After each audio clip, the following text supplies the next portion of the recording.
PodcastOne presents the Steve Austin Show Classics. All right, I'm coming back with Josh Barnett, the War Master, and I wanted to talk a little bit about the future of MMA and specifically about UFC. But let's talk about when you first started real quickly. You were known as the Babyface Assassin. Mm-hmm. You have since evolved into the War Master. How did the Babyface Assassin come about? Was that your creation? No. Well, see, that's the thing is that in general, in fighting, you don't get to pick your nickname. It's given to you, and that's the way. Every now and then, some asshole will just pick their own nickname, you know? But, yeah, to your point, most time you don't just pick your own nickname. And you can always tell who did it. Yeah. I'm the ultimate assassin destroyer. Yeah, that's somebody that picked your own nickname. Yeah, really. Your coach said, man, this guy's the ultimate assassin destroyer. Fits. Yeah. He's the embodiment of all of that. He is the most perfect male specimen, bone all the ladies, and punch every face in the world, Mr. Wonderful. So how'd you get the Babyface Assassin? I didn't have a nickname, really. I had a football nickname, Big Papa the Run Stopper, but when it came to... I won this tournament in Super Brawl 13, this big heavyweight tournament with guys from all over the world, all these unsigned champions and guys from all these other promotions, and I beat them all, and I was this 21-year-old kid, and I was blonde hair, baby-faced. I looked every bit of, 18 at the time. I went back to fight Dan Severn, one of my idols growing up as a fighter, also a worker and a shooter at the same time. And between the promoter T.J. Thompson and my trainer Matt Hume, they came up with the baby-faced assassin. So at first I'm like, what? Oh, what the? Oh man, come on! Oh. You wanted something cooler? Ultimate assassin destroyer, man. So we get through that, and it's like, well, I just embraced it. That's just the way it goes. But after a point in time, I ain't so goddamn baby-faced anymore. Right. And you keep getting punched in this thing. How is it supposed to retain its youthful vigor? I guess I'm not moisturizing enough. I need to use a day cream, I suppose. Straighten my nose out again might help. But basically, once you start seeing gray in your pubic hairs, then you need to start changing things. You're starting to get old. So this band, Bolt Thrower, who I've become quite good friends with, I use their entrance music for when I fight. And they have an album called War Master. And they dubbed me the War Master, and they were on their website and things and talking about me winning my fights and calling me the War Master. And so they gave me the nickname the War Master, so I just changed it over. I just swapped it over. That gave you the credence to make the transition. At the same time, it's not that I had anything against the Babyface Assassin, but I feel that's a part of my past, and it's not just a part of my past physically in terms of just being older. It's a part of my past is not exactly that guy anymore. Well, yeah, that, but I mean, as hey, you're not stunning. I'm not stunning anymore. I'm not the ringmaster anymore. I end up being Stone Cold, and now I'm just back to Steve Austin. But I mean, you have that that transition, that evolution. I mean, and much the vein is that Metallica changed their music at a set point. Oh my God! Oh no! Did I piss you off because I said Metallica changed? You're one of those guys, aren't you? It's a good thing all I got is this bottle of water and not a can of whoop ass right now. Are you one of those guys that hated the change? Yeah. In fact, I'm the kind of guy that will listen to music off of the Black Album, but I don't own that son of a bitch.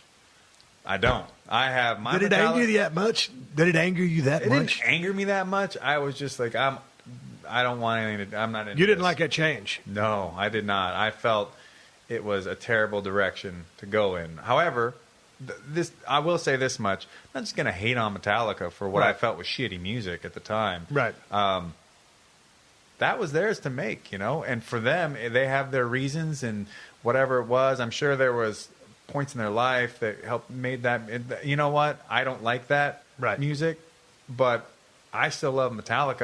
I don't turn my back on Metallica because they made a bunch of albums I didn't like. Do you think they were at a point where creatively, I guess maybe they wanted to, I don't know, is it grow or expand or try something new? I would like to be able to tell you exactly what that is, but I'm not a musician.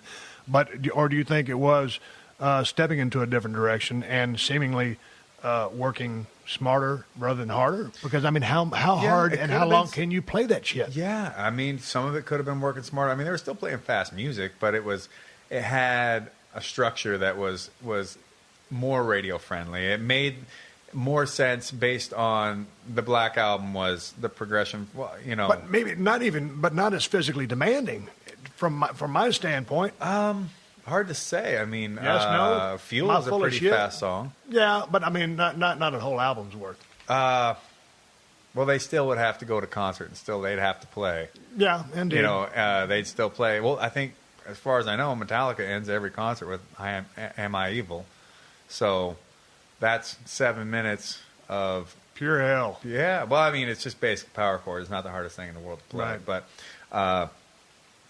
But you know, for whoever was in their ear, the idea of, well, you know, we're getting real success and seeing a lot of popularity and moolah from this Black Album. So why don't we keep moving along in this vein somewhat, and let's soften our image up a little bit, and who knows what they're going through in their lives at the time. And hey, I went to the Big Four out in Indio. I had a blast. I loved it.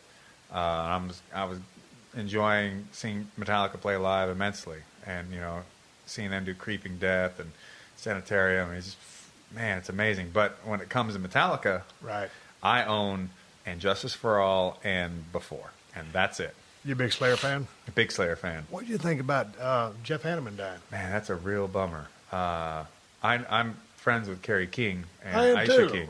You probably know I've better seen than I your do. yeah, I've seen your you got that cardboard cutout in the bathroom, and I've seen where you signed it. My signature's in there amongst that mess somewhere. How long have you known him?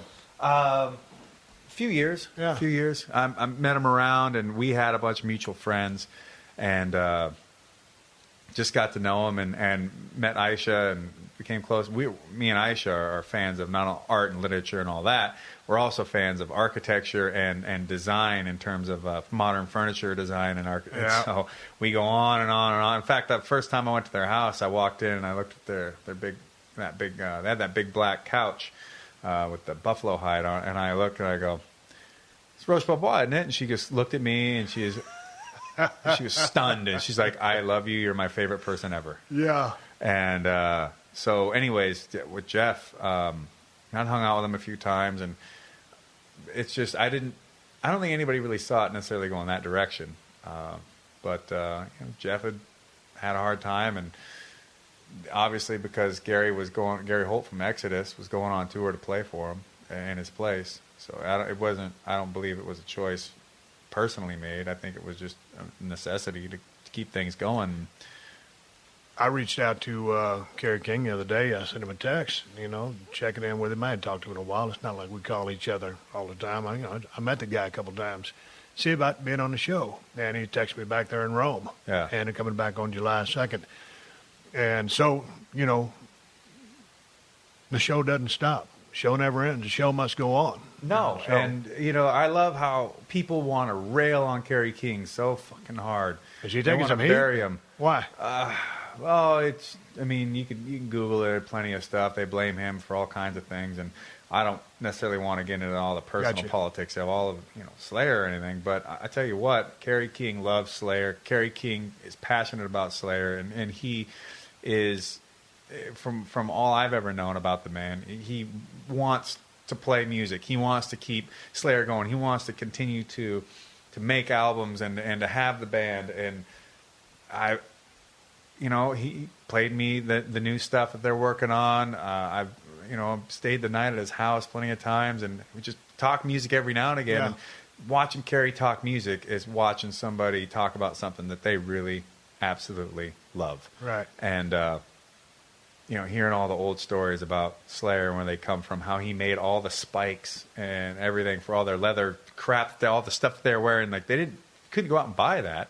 So Kerry would have to go and find all the leather stuff and make it, and get the punches and the spikes and the studs and make all the upside down crazy crosses and spikes and nails and all these crazy things. And he had to do it all himself, And these kids from L.A. getting their band together and doing the best they could to be fast and loud. And I remember I was talking to him about Show No Mercy, the first album, and I go, man, you can hear so much of how much you guys dug Venom on this album. He just laughed, He's like, yeah. Just listening to it, and it's amazing. And I sit back at times, and you're friends with these people, but there's this, to me, I start to feel like a mark at times. Like, right. I love hearing this stuff and to hear this amazing story about something that I grew up with. I had a tape with Seasons in the Abyss on one side and Rust in Peace on the other. And I listened to that for every wrestling match and every football game. War Ensemble was my jam. That got me going like a madman. Back in the day, I was in Dallas, Texas. I was just breaking into the wrestling business, and it might have been the Seasons in the Abyss tour, because that would have been about 88, 9-ish. 88 and 89, yeah. Right in that era, and I was working security for one of their concerts way back in the day, Dallas Metroplex Arena. It was wicked.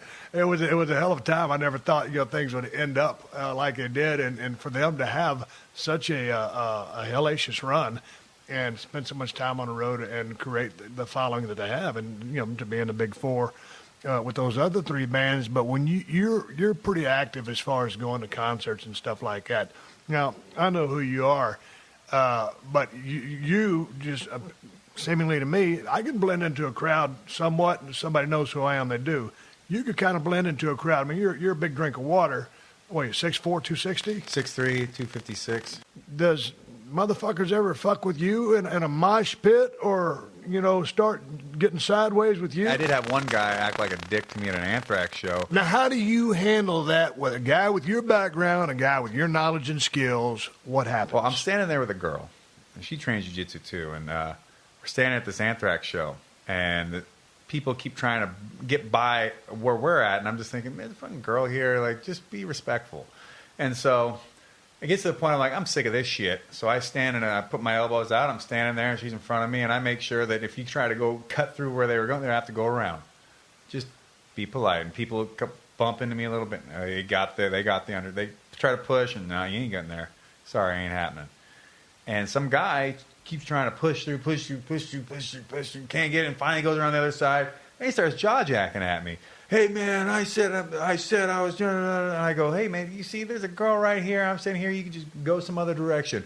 Yeah, well, I'm just trying to get. I go, man, I can't. I said, excuse me. I can't fucking hear you. Anthrax is playing. Plus, I don't want to pay attention to you when they're playing, Time up on stage, or I Am the Law. Fuck off. So he starts getting all. I'm like, why don't you just keep moving along? And he gives me this sideways look and starts getting huffy. I look at him, and I start smiling, and I go, come on, go ahead. Start talking to him like he's a little kid. Move on. Go ahead. Move along there. He's like, you want to... I go, what do you want to do about it, Why don't you just... You got by. Go ahead. Do your thing. Move along, buddy. He's like... And he starts looking at me crazy and all this, and I'm like... I just started laughing. And at some point, I guess he was trying to, like, make a fist, and the girl reaches out, and she grabs a hold of him. She goes... You really don't want to do that. And he's looking at me, and I'm eyeballing him. I'm just laughing. I'm smiling, and I just nod over to the other side of the... Like, go ahead, move along now. And he just fucking tucks up his shit and keeps going. That's a motherfucker right there on his end. Yeah, and I'm just laughing the whole time. Like, really? Do you want to get into it? I don't really have a problem. So if that's what you want to do, let me move her off to the side, and I'm going to fuck you up. Okay, but what's the liability on that? I mean, there's a lot of liability, I'm sure, but I'm not the kind of person that can just sit back and be disrespected. That being said, with the liability that comes along with it, and you're a pretty goddamn nice guy in person. And now once the bell rings or whatever happens, and obviously the war zone that you go into is a whole different ballgame, but to say something like that goes down, I mean, you got a cat, no skills... Or who knows what. Or who knows. That's what I look at in a street fight. I mean, that would be part of my defense is, man, I don't know this guy from Adam. I don't know anything about this dude. I don't know what he's got on him. I don't know where his friends are. I don't know what's going on. All I know is this guy had the opportunity to do something and avoid conflict altogether. Right. But instead, he deliberately chose to engage into conflict. And to try and not only do that, but try to disrespect me in a public setting and try to take away from who I am, and basically don't start nothing, there won't be nothing. And the thing about that is I don't look to get into fights, but also people really don't want to fight. Right. And they don't want to fight a person that doesn't give a shit and doesn't mind fighting. That's a dangerous person. And I've had people say stuff to me or whatever, and I remember looking at a guy and being like, well, how many friends you got? And I look back and I'm like, that ain't enough. And that's it. They don't want none. Right. Or telling a guy, you don't know anybody that knows anybody that knows anybody that knows anybody that can kick my ass, so I don't know who the hell you're going to call. You're fucked. So you look a guy in his face, and when it's just like, let's do it, man. Let's go. I'm glad you asked. They're done. They don't want anything to do with it. They don't want any part of being in a fight. People want to pick on people or fight people, those that they think that they can win or aren't going to be too much trouble. And they see a guy that just that's more than willing and happy to do so. They're like, yeah, forget it. It's just not worth it. I would have kicked his ass, though. But just let's do, some of the things that you were laying down over the last, minute and a half were just bits and pieces of some awesome promo shit, which could be cut, which leads me to the question, looking at you, I mean, you're 35 years old. Yep. You're still in your prime. Yeah. I mean, just looking down the road, I mean, whether it's 3, 5, 7, 9 years, and let's keep it realistic. But you in the Octagon, UFC, or whatever promotion you're with, once that time was up, once maybe your thirst was quenched in that world, or it's time to move on, would you consider a run in the business of professional wrestling? Would I go to New York, basically, is what you're asking? Yes, you'd have to go to New York. Yeah, of course. I mean, New York is pretty it's the show. Yeah. It always has been. So, yeah, absolutely. I'd love to do it. I would like to do it just for the sake of working over there, working with some of those guys. I know it would be different for me because of being... at the same time, I don't think they would want me to not parlay that shooting into my gimmick, whatever. Oh, absolutely, you would have to. Maybe they would be into... When I first wrestled in New Japan, and I just got onto the scene, I had no formal training. I just wrestled, freestyle, Greco, all that, shoot training, all that. And to me, people are like, how'd you manage that? And I go, the movement part was easy. I already knew how to fall. Right. I knew how to took bumps. They'd show me that, and like you could. I took wrist clutch exploders on my head in my first match I ever did against Yuji Nagata in front of 50,000 people for the New Japan IWGP title, and people are like, man, that hurt. And I go, nah, not really. You just got to know how to go with it. But moves are easy. Anybody can learn moves. It's learning how to sell, tell a story, how to work with a person, how to flow out there, how to the timing, all of that, how to recognize what's going on with the crowd. When you watched the game today, and you grew up being a fan of pro wrestling, what do you see? Do you currently watch the product in WWE? No, but that's not because I have anything against it so much. It's just I don't have cable or anything like that anymore. All I ever watch is Netflix and internet streamed. And a lot of people are heading that way. Yeah. But with that being said, in the game of professional wrestling, you grew up as a big fan. I have been watching. I'm familiar because I used to train Harry Smith on the regular. Right. So I'd be at the shows and I'd get to hear about how it all goes.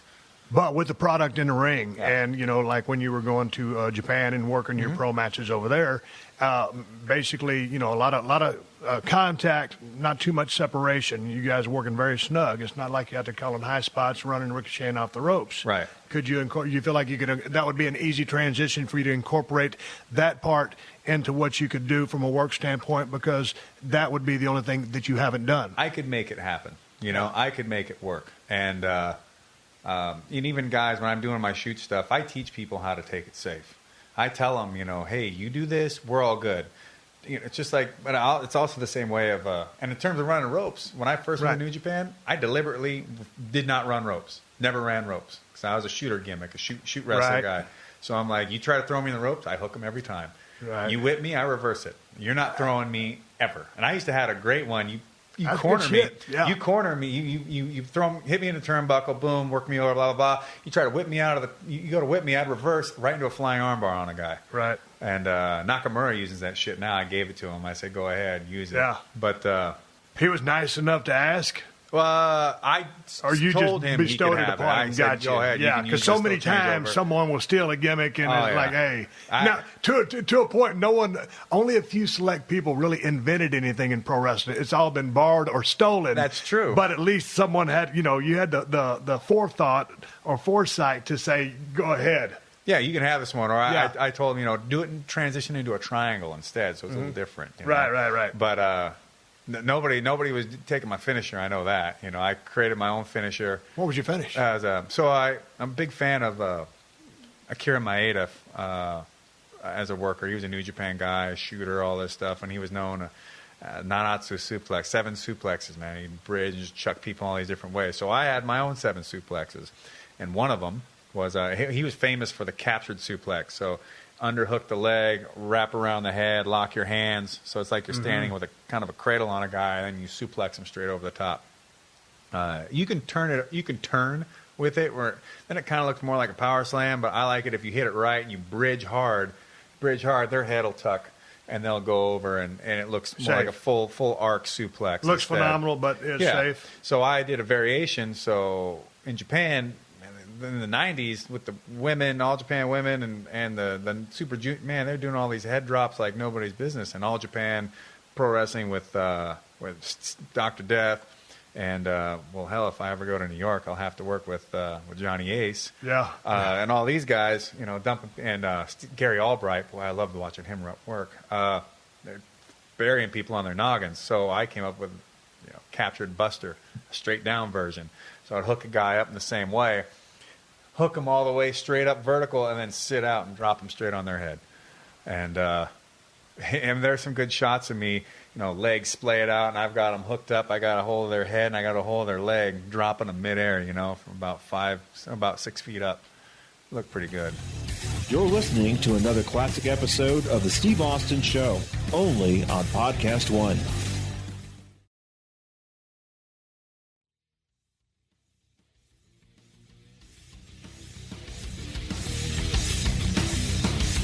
I was just sitting there while you were talking, and I was thinking about you in New Japan, and someone sent you the ropes. You would hook the ropes. Yeah. Well, but that's a great. But that'd be a great way as you.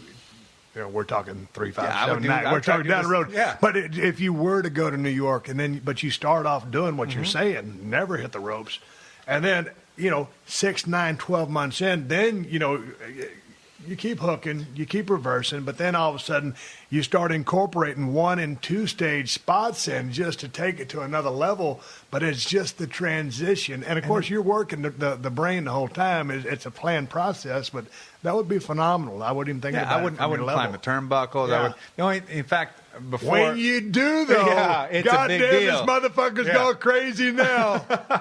So I missile drop kicked Bobby Lashley in a match just because I'm like, I want to do it. That's just it. I never done it before. I want to do it, and I thought it'd be fun. But how was you landing? Now a missile drop kick. This is a big guy. He's 6'3", 256 precise pounds.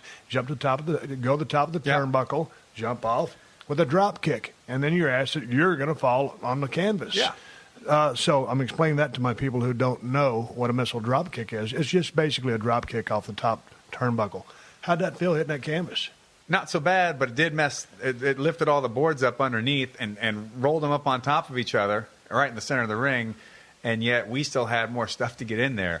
So wasn't like you just stopped the match and repaired the ring, could you? No. So I just get over there and I start beating on Bobby, and Bobby reverses, and he beats on me back, and I reverse him. Boom, set him up, hit him with a big sit-out power bomb. But I have to move everything off over to the right a little bit, and I've got to stay away from the apron, but got to keep him somewhat near the center and make sure that he doesn't take a bump on that pile of wood that's rolled up underneath that. But still mat. Try to stay in the sweet spot of that ring. Yeah, whatever trying to do the best, make it safe for him. Because Bobby he's like not letting people pick him up and throw him around and slam him and all that kind of stuff. And I'm like, well, how about we'll put this match together? I'm like, do this, and boom, I'll set you up, and then I'll you can take a power bomb, right? And he's just looking at me like, oh, I could do it, but what the fuck makes you think I want to? I look at him, I'm like, Bobby, don't sweat it, man. I have done way crazier shit to people, landed them all 100% safe. You are not going to get hurt. I am not going to let you get hurt. And he's just like, really? Like, trust me, man. He's like, man, I don't know. okay. And you of all people know what it's like to when you go out there and you do some of these big moves, there's a lot of trust involved. Damn right, a lot. Is. And in your case, I mean, you were with one of the best guys out there. But anything can happen. Yeah, anything can and will happen. Yes. And so, but even when I jumped up on that turnbuckle, I couldn't just climb it like Macho Man and get up there and throw my fingers up in the air or snooker and like, I couldn't do any of that stuff. I had to look shoot-esque, at least in my application. So I bumped the crap out of Bobby and I immediately hopped the ropes, exactly right on top. I had to take no time to do it, whatsoever. But before that, the only other time I had ever jumped off the turnbuckles was a complete mistake. Me and Nakanishi were working Yoshie, and I forget who else in New Japan. I busted Yoshie into a corner, ran in, gave him a jumping knee, and I hit him, and I floated all the way over the top and landed on the apron on the other side.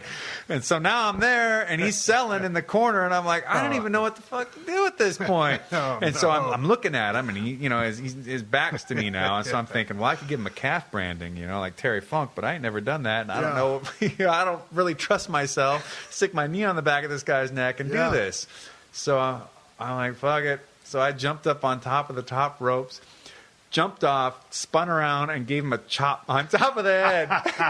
Everybody started. I could hear the crowd laughing about it, and even I wanted to lose it. I thought it was hilarious, but did he sell it? Yes, he did. Of course he did. Of course he did. Man, you get out there and you blow a kiss at me, I'll sell it. Yeah, if it's right. How are you feeling right now from a physical standpoint? How long have you been fighting all totaled up now? This will be 16 years. Man, what's the story? Future of MMA, and let's make a long story short because I don't like to talk. I just want to keep it on the light side, but on the real side as far as this goes. Man, the guys out there taking a lot of damage. Man, some of those head kicks. I mean, these guys, the techniques just keep, getting better. I mean, the fighting game keeps evolving. Guys are getting hit harder and harder. Where's the sport going? Is it going to be a thing that ends up like the NFL with class action lawsuits because guys are getting loopy from brain damage and all this other stuff? When they retire, is there going to be anybody to help take care of them? Where's the sport heading? Well, MMA and pro wrestling have had a link together from the very beginning, and it's undeniably so. In the same, also in that, man, we're in for ourselves. We're independent workers. That's just the way it goes. And there will probably be lawsuits of some sort down the line, and all sorts of things are going to come, maybe within the next 10 years. But that's everybody signs the line knowing what they're getting into. And, hey, I used to fight no holds barred, and I liked it that way. Headbutts and head stomps and all that stuff. And people go, that's nuts. That's too crazy. I go, look, man, I liked it because that was the most dynamic environment and the way that allowed you to have the most freedom of expression out there, to be perfectly honest. And I like having the less rules, the better. The more you can just go out and do what you got to do and not worrying about, did I turn my hand to the left when you can only turn it to the right? Now I'm like, Jesus Christ, what's going on? So, not worrying so much about people trying to finagle the rules to a level that it's like, well, the spirit of the rule is to prevent from this thing happening.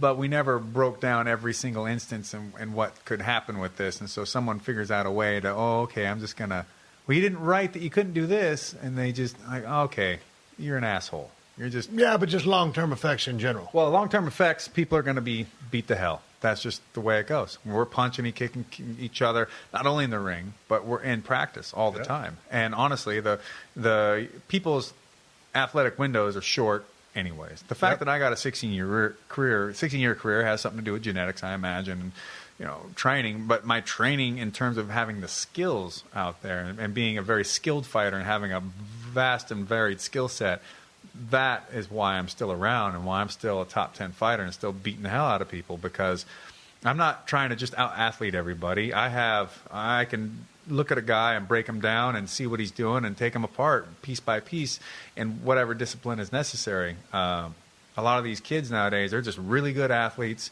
They're strong in certain suits, and that's all they got. And the minute they lose a little bit of a step, someone figures out their rhythm, whatever may have you, or little injuries catch up, they're done. They're over. They'll never be champ. They'll never be at that level ever again.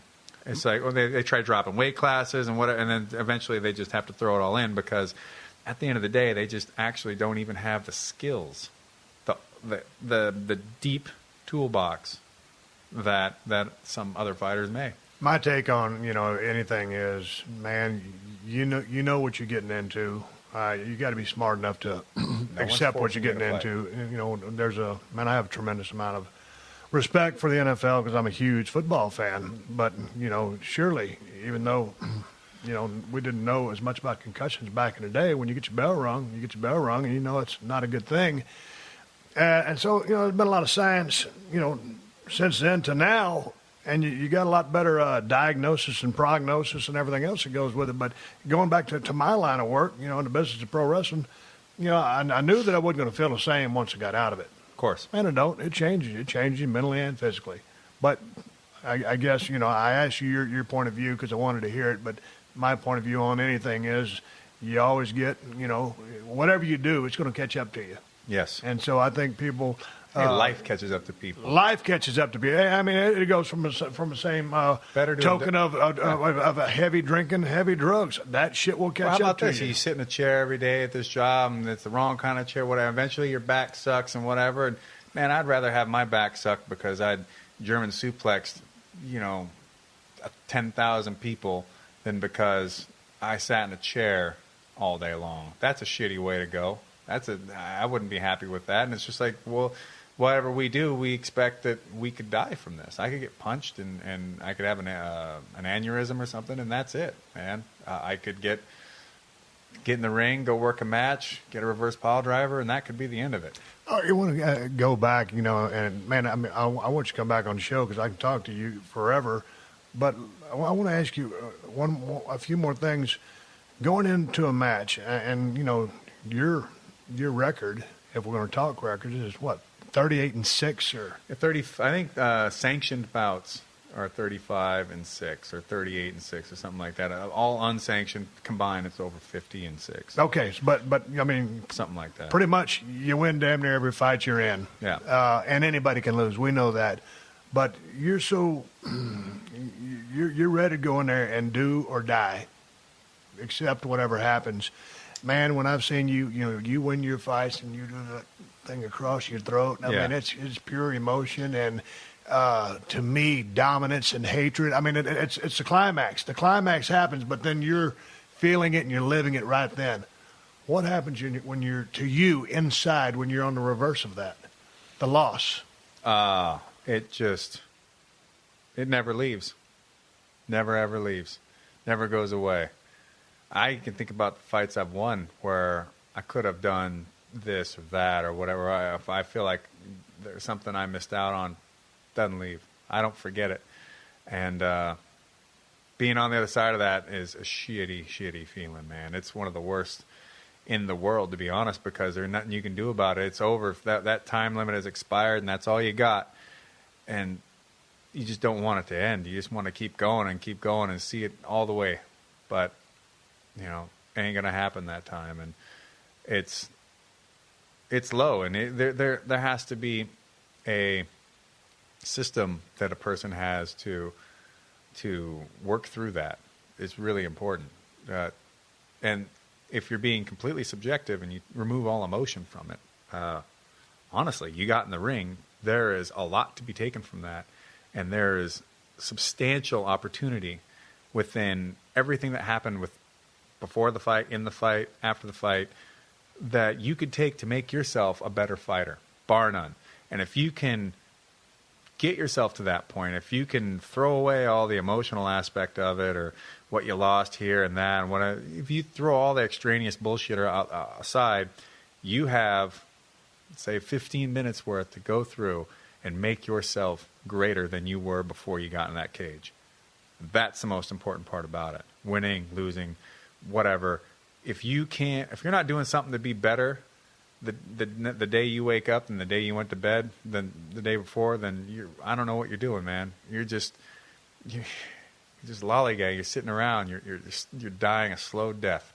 And we can't always be perfect and always do what is necessary to make us better. But we got to keep that mind going. We got to keep that attitude. After defeat, how long will it take you to return to normal, or as normal as you can be, let's say? It all depends, you know. It really can. But back in the gym then, back in motion. I like getting back in the gym. I like getting back in the gym anyways. Although I'll say that with the way the lifestyle is now, with trying to do more in terms of acting and other things and taking advantage of all the extracurricular stuff that comes from the popularity of mixed martial arts, especially the UFC at this moment. And, you know, people want to look at you and be like, well, you should, like, look, man, I gotta, opportunities are abound. I gotta kick these doors open and see what I can get, because this shit isn't going to be here forever. And I need to make sure that when it isn't, I have something that I can do. And at the same time, I like doing things that challenge me. I want to do something that I haven't done before. And I like the difference of doing that, and how I feel like there's things that, like, if I was to go and I had to do a stand-up routine, that'd scare me to death. Right. But the fact that it would scare me to death is the whole reason why I do it in the first place. Just because that's something I'm uncomfortable with. Well, why am I uncomfortable with it? It's because I think I'm going to be terrible and everyone's going to hate me. And it's like, well, why do I really care anyways? You know, it's something for you to work through. You are a guy, you love challenges. You love to overcome things. Obviously, you would love to become the UFC heavyweight champion. What else in life would you like to accomplish? You have aspirations of acting. Anything else that you're pursuing? Any hobbies other than playing the guitar, learning to play the guitar? Passions? I auto race a little bit on the side when I can. I'm actually going to the HRE Wheels open house Saturday. I'm driving my Mustang down there. It's got HRE wheels on it, and it's going to be in the booth for KW Suspension, who sponsors me. Me and Centerforce Clutches are putting together a 68 fastback Mustang for SEMA. My favorite year. This year, and already a bunch of great companies have been coming on board to help us out with this. It's going to be going to have a big block, 428 FE in it, 6-speed.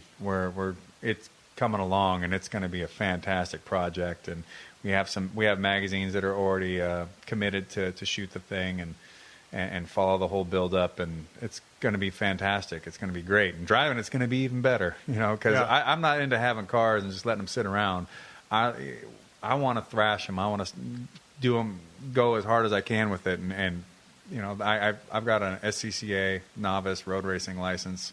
I've done some courses. One of my friends is Dayo Shihara, who is the 2011 Formula Drift champion. Yeah. And so he's shown me stuff on the track and drifting things, and I work with him on strength and conditioning and also on his mental preparation for his races, because they're in a tournament bracket style, and they go head to head. And the guy is fantastic behind the wheel. So getting to go out there with him and Chris and Mike Kojima and just screw around in cars on the track all day long, and it's a blast. And, you know, going 130, 140, 150 miles an hour in my GT500, it's just I love how that focus narrows down. Right. And it's a lot, and I can relate to how that feels to being in the ring. That there is no try, there is only do, as Yoda would say. When you're going that fast, when you're focusing that fast, I'm certainly not a professional at that, or even I wouldn't say my skills are great at driving fast. When I do, on the freeway, when I decide to go ahead and open it up, well, my heart starts beating like a motherfucker.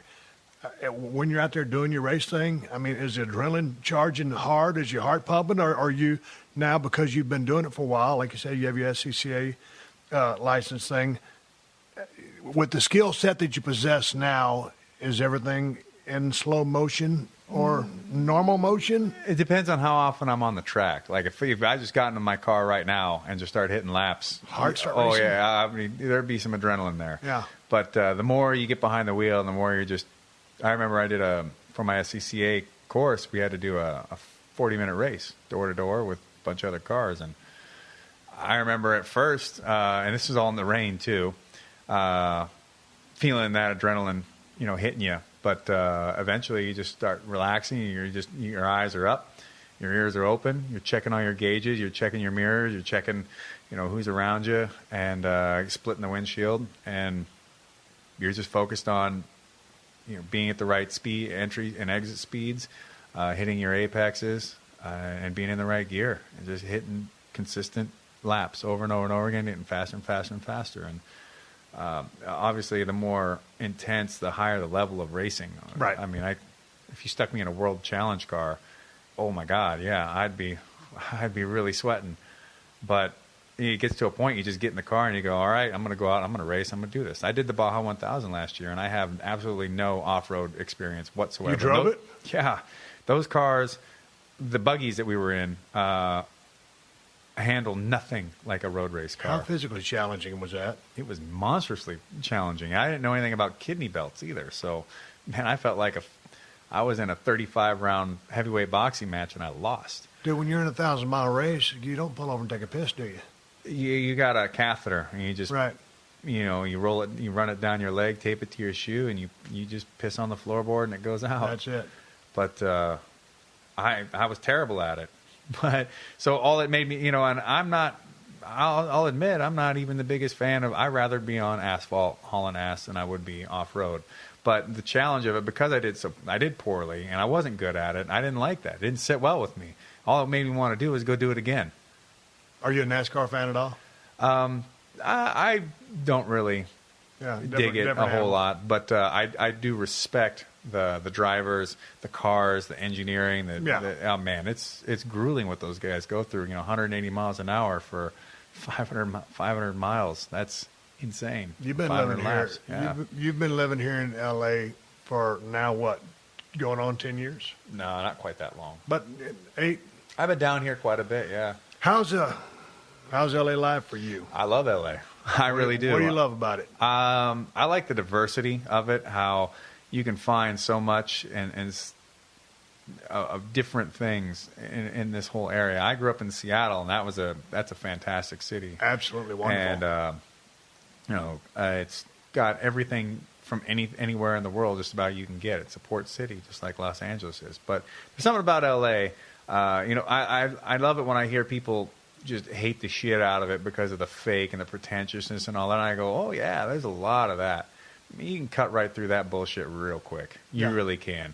In fact, if you're living here, if you're spending any decent amount of time in LA, then you immediately start finding what's real and if you want to be around fake and bullshit and pretentious, then you're choosing to do so.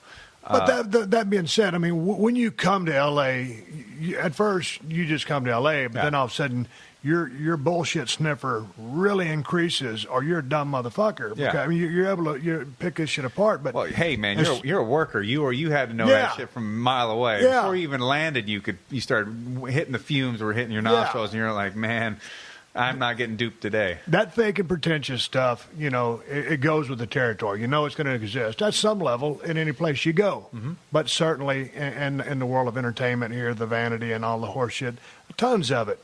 But, that goes with the territory. What else? I dig the weather here. There's great food, the weather. Yeah. There are, fantastic cultural landmarks that exist. Do you get out and see all the sights? I get out and I see quite a few of them. I've been at Griffith Park. I love downtown LA and all these old. I've been to some of the buildings down there that they filmed scenes from Blade Runner at. And, that's my favorite film of all time. So checking that out was amazing. I've been to the old brewery. I've been to the Pier on Santa Monica. I've been up and down the beach cities. I've been here and there, and I've been near the Hollywood sign. Do you get in the water and do any surfing? I do not. I'm not. I don't have anything against the beach culture, but it just never really vibed with me. It was never really my thing. Me neither. I don't give a shit about laying on the sand. I'm fair skinned anyway, but I can go. My wife can lay on the goddamn beach all day long, and me, I'm there for 10 minutes. I'm like, man, I'm going. Yeah, I'm done. I'm over it. I want to go and do something. I want to go somewhere. And I'm from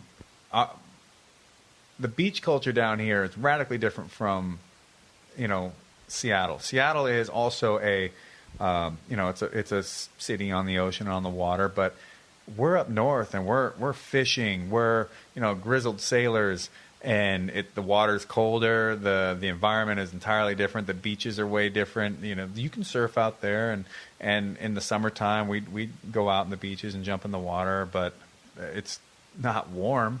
It's still cold. Even it's still 60 or it's still like 50 degrees in the summertime or something like that. Yeah. So it's a completely different from being the Southern California loafing around in your sandals and your shorts and tank top and just sort of, hey, whatever, dude, whatever, bumming around and having your surfboard and doing this and just sort of chilling out. Seattle, it's like, oh, we're going to go probably get on a boat. I mean, a guy in Seattle might be like, well, all right, we're going to get on this fishing boat. We're going to head out into the middle of the ocean with huge 60-foot waves or something crazy, and we're going to drop crab pots if we're going out, if we go all the way to Alaska to the Bering Sea, or if we're just trolling for getting salmon, netting them, it's a different thing. A lot of heavy drinking. It's nice and dark up there. It's a little different. I can drink, man. Boy, I can really put it away. I think I drank 2/3 of a bottle of scotch the night I beat Karatanov, and then I drank the rest of it when I woke up the next morning. I'm sitting here talking to Josh Barnett, one of the toughest human beings I know, and I'm going to come right back with him. We're going to wrap this thing up. We're going to bring it home. The bottom line, talking about drinking, the top 10, and his fight with Frank Mir. Coming back after we take care of a little bit of business. You're listening to another classic episode of The Steve Austin Show, only on PodcastOne. Welcome to The Steve Austin Show. Before we left off the break, we were talking a little bit about alcohol. And, an elite athlete, obviously, you're living on performance. How much can an elite athlete in a competitive environment like the UFC at the championship level drink? Bourbon is a performance enhancer, and don't let anybody steer you different. Man, I lived on Crown Royal for several years at my run into WWE, but my performance level was a whole different ballgame than what you guys are doing. Well, you know what? I can just tell you I have had some highlight reel moments liquored up on whiskey. So that's proof enough for me. I've definitely been king of the world. But bourbon. But going into a fight, I mean, how? No, I don't drink. I haven't had a sip for weeks now, and it's going to continue that way all camp. And it sucks. We're sitting. Me and my buddy Eric Hammer. He's works for IGF. He's my main training partner. He does my strength conditioning. He's a big old dude. He's like 6'4", 275, and he's also he's a catch wrestling student of mine, and Eric Paulson, and he's the first guy I've ever trained from the ground up to be a worker, right? Too. So we're sitting there eating lunch, and the waitress comes by to give him his iced tea, and on her plate she's got a big frosty mug of beer on there. I don't even know what it is, but it didn't matter. Yeah. And I just remember looking at that thing and I'm like, wow, that looks really good. I bet that's refreshing. Like, yeah, not for me. Just move along. But post fights, you'll post fights, man, we tear it up. We burn the place down. If there's anyone left standing by the end of the night, we did a shitty job. And no table unturned. Right. No chair unbroken. Well, let's talk about you. Josh Barnett, shit-faced drunk. Yeah. Are you a mean drunk? Are you cool? Happy drunk. Fun drunk. Boy, I tell you what, if there's one thing I can't stand, it's one of the most dangerous human beings in the world, being an angry drunk. Because then you got problems. Wasn't Hawk kind of a mean drunk? Man, I never ran around with Hawk too much, but yeah, he could get a little ornery. Oh man, I'd heard stories about him just tearing places apart, and you talk about shooters and guys nowadays like to talk about workers and man, you go to fuck with a guy like Hegstrom, he will tear your arms off and beat you with them. Let's talk about toughness just for a second. I want to get to the top 10. Who's tougher? MMA fighter, professional wrestler. Now, obviously, we know who's more skilled. That's not what I'm saying. But when we're just talking about pure tough, that's hard to. You know why that's hard to line up is because you stick a pro wrestler in a fight and you start punching him, it's a different thing. He doesn't know how to be tough in there. And you stick an MMA fighter in a pro wrestling ring, you start chucking that dude around. Yeah, it's one thing to stick him in there and let him do a little, a little song and dance, a little bumpity bump here, a little. Fuck that, man. Stick him in there. Stick him in with, Warlord and Barbarian. Barb. Let Barb throw him around a little bit. They'll be screaming and crying and trying to get out of that ring so fast. And, also the other thing is they'll be thinking, I look like the biggest idiot in the world, and just stumbling and stuttering. And guys like, or you stick him in there with Steiner, who would just, both of them, make them tag against, it'd be ridiculous. To me, it's I think there's a mutual respect from each side to the other. And I think it's two different kinds of toughness. I mean, obviously, with the kind of the beat downs that the MMA fighters give and receive, that speaks for itself. From the pro wrestling aspect, trying to take care of each other, but gravity and physics being what they are, crooked landings, bad landings, weeks and weeks and weeks on the road, the grind, always, taking the pounding. And seemingly to me, and at least in MMA fighting off season, you're probably giving more than you're receiving. Would that be true? No, not so. Not necessarily.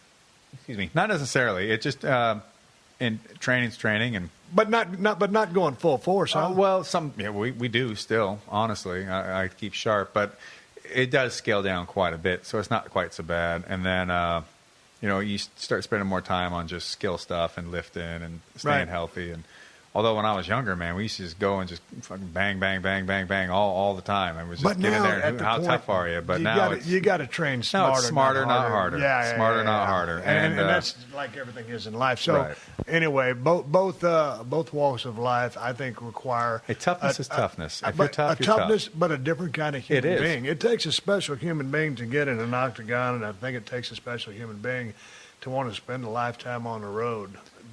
Driving up and down the road doing even shit. just to get out there and go out and work. The thing is, if all this shit was easy, then everybody would do it. Well, that being said, when I say specifically about these two walks of life, I mean, I'm not saying that anything else ain't out there tough either. I mean, the guy who's driving that truck down the road and is away from his family, driving 1,000 miles a day, I mean, that's tough in and of itself. His hemorrhoids. My buddy who's been laying tile floors for 30 years on his knees. I mean, everything's tough, but just in the grind of what we both do. Let's talk about the top 10 right now, ranked heavyweights in the UFC. Sure. Number 10. Oh, well, I believe Roy Nelson was ranked number 10. Man, he just had a bad showing against Stipe Miocic. Stipe Miocic. I mean, man, he looked really handy and knocking Roy around that Speed ring. kills, and Stipe is sharp, and Roy not so much. He's just been lugging around trying to swing on people with a big right hand, and if he can take you down, get on top. But beyond that, he wasn't really offering much else out there, and that's Roy's choice. Roy has been in this game a very long time. I'm sure he possesses a lot more skills than just those two aspects, but he's been able to get by on it. To me, he just really came in out of shape. And Roy's not a bodybuilder's figure, but Roy can go. I mean, when he went with Junior Dos Santos, all those rounds, and Dos Santos couldn't finish him. Right. And he was taking big shots. But Stipe had a hell of a game plan. Obviously in good shape, sharp mechanically, or technically, however you guys would say it. And picked him apart. Right. Your opponent at UFC 164 is ranked number 9, Frank Mir. Yeah, coming off of 2 losses in a row, I think.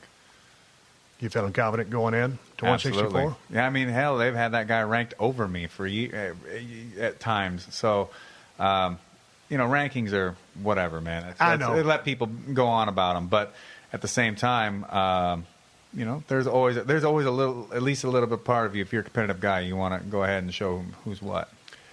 Antonio Bigfoot Silva ranked at number 8. All right. How you feel about that? He just came out of a title fight, so he's got to be a top 10 guy to do so. Yeah, he's like a Cro-Magnon, man. Just a big dude. Just massive. Yeah. You wonder, you think, if he was allowed to be 300 pounds, how much better would he be in the ring? Right. Or not. 265, maybe it's easier on his cardio and speed. There's a dangerous guy named Josh Barnett at number 7. I've been talking to him for 3 hours. Now, we're not going to get into this cat. No, he's just a He's taking care of business. He's just full of wind, though. We'll see where he ends up. We're going to see where he's going to end up. It's going to happen in UFC 164. Let's go to Alistair Overeem at number 6. He had such a run at some point that he's got to find himself in the top 10 there. And I believe that it was his own fault why he lost to Bigfoot. You know, he just kind of threw that fight away, and hopefully he's You think that was arrogance? Who knows? It might have been just, I'm tired, I'm gassed, I'm just, starting to give in and mental fatigue. Right. Well, I thought this was a new list because this is indeed an old list because they've got number 5 contender Roy Nelson, and he was just beat by Stipe. Yeah, Roy is probably down there actually at number 9 or 8, somewhere around there. And Stipe, if Roy's on that list, then Stipe's got to be there too. Yeah, he certainly has made a charge. But if Stipe's there, then so it's Stefan Struve because Struve beat Stipe. Man, that Struve is a tough cat. He is a tough kid, man. He gets in there and starts slugging it up with folks sometimes, and in range where he's getting hit, where he doesn't need to. He's 7-footer. He is a tough cat, and I remember when I first started watching that guy a couple of years ago, I'm thinking, man, this guy's going to be too tall to do this. Mm-hmm. I mean, obviously he has incredible range. He's tough as nails. I mean, the one fight, well, who was that? The guy that blew his lower lip out? Oh God, that's right. He came back to win that big tussle, and he's going hard way, and then he comes back and just blasts this kid, knocks him out. He's got a ton of heart. I'll give him that. Let's go to number 4, Daniel Cormier. I think that's a pretty accurate position for Daniel since he is just fresh to the UFC. But that guy could be number 1 too. Yeah, he's got a lot of upside. Fabricio Verdum at number 3. I would actually put Verdum at 4. And Cormier at 3, if that's going to be the case. I think they were both in the same league before, and Verdum did not achieve the heights that Cormier did. Gotcha. And moving into the number 2 spot, we have Junior Dos Santos. Well, he's the former champ. That's where they go. Number 1, Cain Velasquez. He's a champ. If he ain't won, then why has he got the belt? You know what I mean? Right. He's a tough cat. It's going to take the right kind of guy to beat him. But as you've seen with heavyweights, you can step in the pocket and just swing one big punch, and Cain goes down too. Yeah, it's always interesting. I just love UFC. I love MMA in general. I love what they're doing over in Bellator. You get a chance to check any of that out. Where would Nikita Koloff, the Russian Nightmare, fit into that list? Well, I mean, if he's allowed to use the sickle, if the UFC would sanction that move. Yeah, right now it's banned. Exactly. Yeah, so I've got to talk to Dana about that. I've got some legal people. Nikita called me the other day, and I was talking through a Russian translator. He does want to make a comeback. Yeah, Ivan. Always his mouthpiece. Keep it in the family. Cousin Nikita. Hey, we're sitting here. We're starting to turn a bunch of a great conversation into a bunch of bullshit, but we're not going to let that happen. I'm going to have Josh Barnett on at another date. We've been sitting here talking for 3 damn hours. I started off, I put all my damn research together.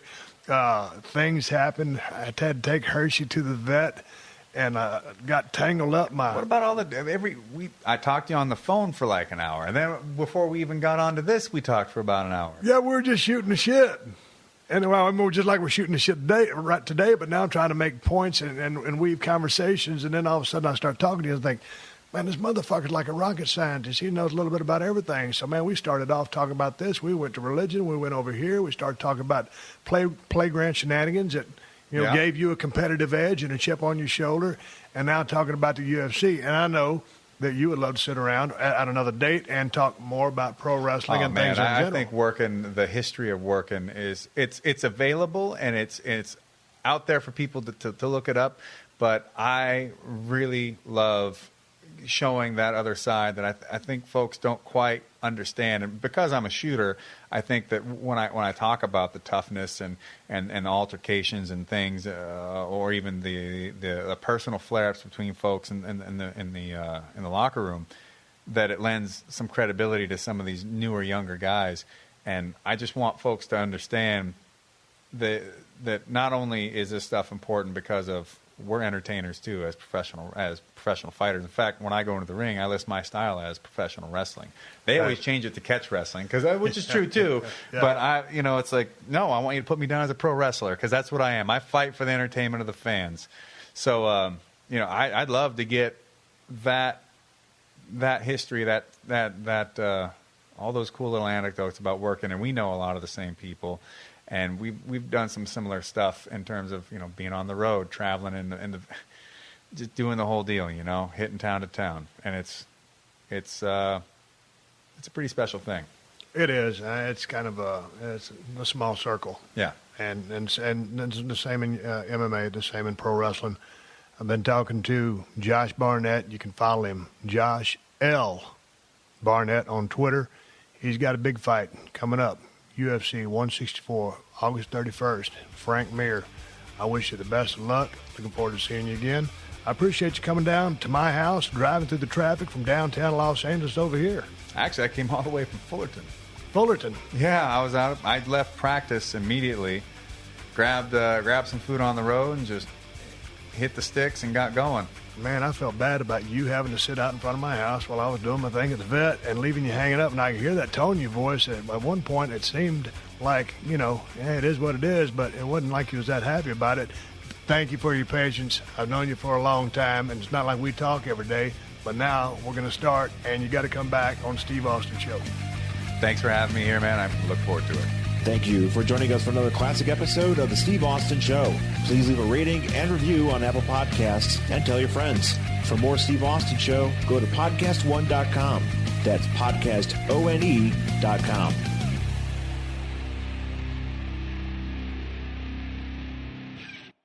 Dive into true crime on Pluto TV. Unravel the mysteries with Forensic Files and 48 Hours. Investigate crimes with Dateline 24/7 and Unsolved Mysteries. With thousands of free crime movies and TV shows, Pluto TV is the true home of crime. Download the Pluto TV app on all your favorite devices and start streaming true crime on live channels and on demand. Pluto TV. Stream now. Pay never. What's up, guys? I'm Brendan Schaub. If you love everything mixed martial arts, I'm talking UFC breakdowns, UFC picks, one championship picks, Bellator, PFL, you name it, your boy breaks it all down. Tune into The Schaub Show, available every Monday wherever you listen to your podcasts. The Schaub Show. Enjoy.